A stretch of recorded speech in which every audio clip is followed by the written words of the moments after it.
स्नान पूर्णिमा पर प्रभुंकर ओदा वस्त्र खोल जाए तापर शिरंग खोल जाए एवं आज फुलुरी लगी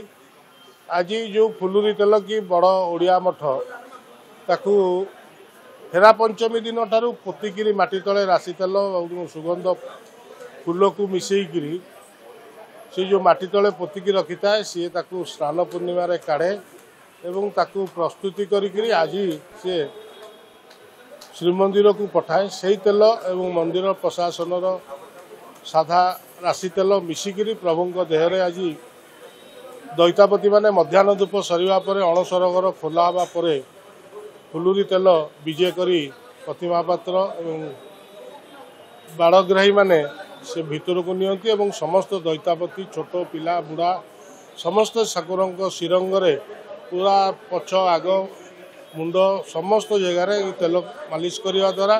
ठाकुर को आश्वस्ति लाभ करती ये हूँ आज नीति तापर ठाकुर चकटा भोग पड़ा भोग खाए सी दिन 3टा बेलू आपणकर मध्याह्न धूप पूर्वर सी आसे और आसिक से दौड़करण से जिमा गारद जिमा दियंती तापरे ताकू ओजन करी गारद भंडार मेकअप एवं आमर परजात्रा जोगणिया सहित मिलित भाव से दैतापति को दियंती ताकू दैतापति माने बाड़ग्राही माने भितर को रूपा पिंगण रे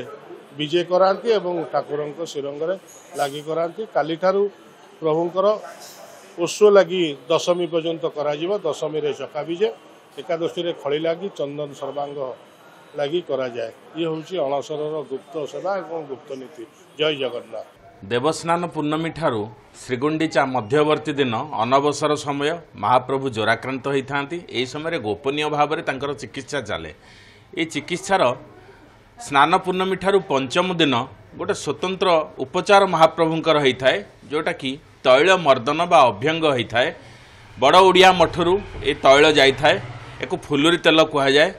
ये तैल साधारणतः 1 वर्ष पूर्वर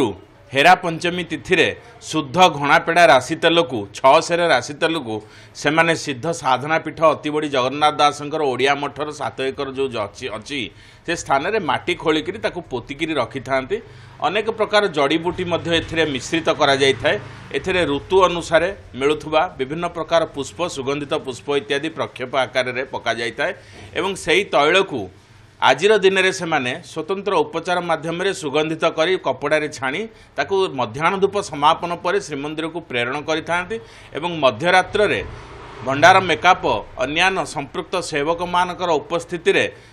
पति महापात्र ताकू संस्कारित करी कर्पूर गुंड सिंचन करी महाप्रभुंकर सिंहंगरे ताकू मर्दन करिथांती एवं से तैल मर्दन द्वारा महाप्रभुंकर ज्वर जनित जो पीड़ा से पीड़ार सामयिक भाव में उपशम होता है। तेणु ए तैल जो दिन ठारू लागिबा आरंभ है महाप्रभु साष्टांग होइथांती एवं तांकर शरीर रे हालुकापण महसूस होइथाय बा अनुभव होइथाय सेथिपाई एई तैल को फुलुरी तेल बोली कुहा जाए। एहा होची गोटे प्राकृतिक चिकित्सा बा आयुर्वेद सम्मत महाप्रभु जगतरनाथ जगन्नाथ महाप्रभु निजर चिकित्सा पाई आयुर्वेद को अंगीकार करिथिबारु आजिर दिन रे श्रीमंदिर को एई फुलुरी तेल को प्रेरण करा जायथाय एवं महाप्रभु आजिर मध्यरात्र रे एई तैल को अभ्यंग करिथांती। गोटे वर्ष पूर्व ही प्रस्तुति आरंभ होइथिला पूर्व वर्षर हेरा पंचमी दिन ठारू सेमिति देखिले तो अक्षय तृतीया दिन ही तेल पेड़ा जाए मूल हूँ अक्षय तृतीया ठारू आरंभ रथ अनुकूल आरंभ ठारू से भाई अक्षय तृतीया दिन ही तेल पेड़ा होता है पेड़ा होकर आसी रही है और हेरा पंचमी दिन ही तार प्रस्तुति आरंभ होता है से माटी घड़ी में छणा होकर पशे तेलटी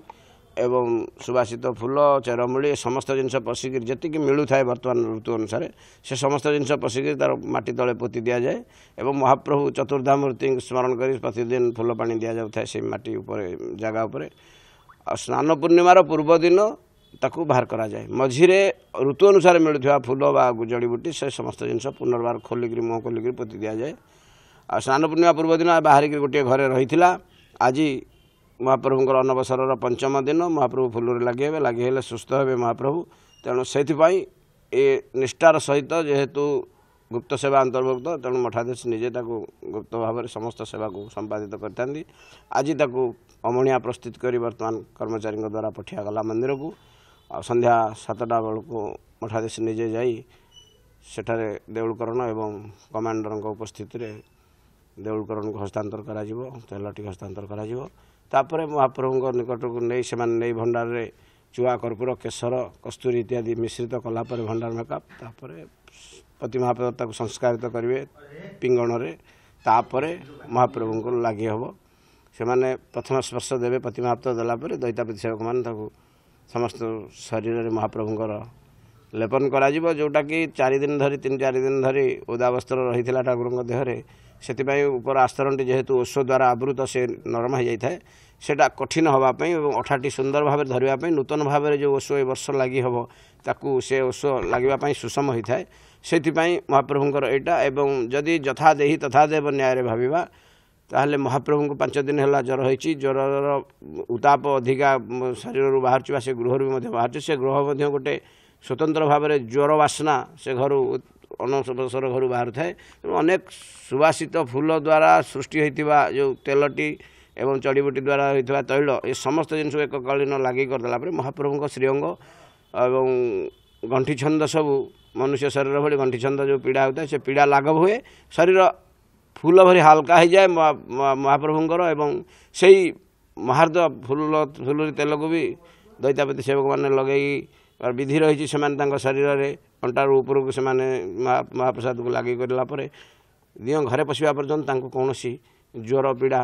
ଲାଗେ ନାହିଁ ଏବଂ ତାଙ୍କ ଶରୀର ସୁଷମ ରୁହେ, ସୁନ୍ଦର ଦୁଶନ୍ତି। ସେଥିପାଇଁ ଏସବୁ ମହାପ୍ରଭୁଙ୍କୁ ସୁନ୍ଦର କରିବା ପାଇଁ, ସରସ କରିବା ପାଇଁ ଏବଂ ନିରୋଗୀ କରିବା ପାଇଁ ଆୟୁର୍ବେଦୀୟ ଚିକିତ୍ସା କରାଯାଏ। ବଡ଼ବଡ଼ିଆ ମଠ ତରଫରୁ ଗୁପ୍ତ ସେବା ଅନ୍ତର୍ଭୁକ୍ତ ଅତିବଡ଼ିଙ୍କ ସମୟରୁ ଏ ସେବା ଆମେ କରିଆସୁଛୁ।